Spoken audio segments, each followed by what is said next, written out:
కాలం నిలవకుండా ఆగిపోకుండా పోతూనే ఉంది. ఎప్పుడు ఇక నేను అడిగింది నాకు ఇస్తావు బాబా అని నిరుత్సాహం చెందకు తల్లి.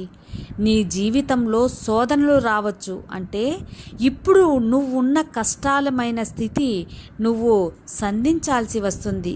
కానీ ఏ ఒక్క రోజు కృంగిపోవద్దమ్మా. నీ స్థితిని మరీ దిగజారనివ్వను. నేను అలా ఎప్పుడూ చేయను బిడ్డ. ఎన్ని శోధనలు నీకు వచ్చినా, ఎన్ని అడ్డంకులు దాటి వచ్చినా నువ్వు నీకైన అవసరాలు పూర్తి చేయబడతాయి. దేనికి కొదవ లేకుండా చేస్తాను తల్లి.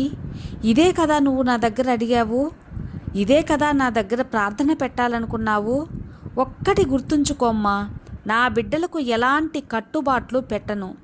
నువ్వు ఏదైనా నా దగ్గర అడగవచ్చు. అధికారంతో నా బిడ్డ నన్ను అధికారంగా ఏదైనా కోరవచ్చు. నువ్వు అడిగిన మంచిని నెరవేర్చి ఇవ్వాల్సిన బాధ్యత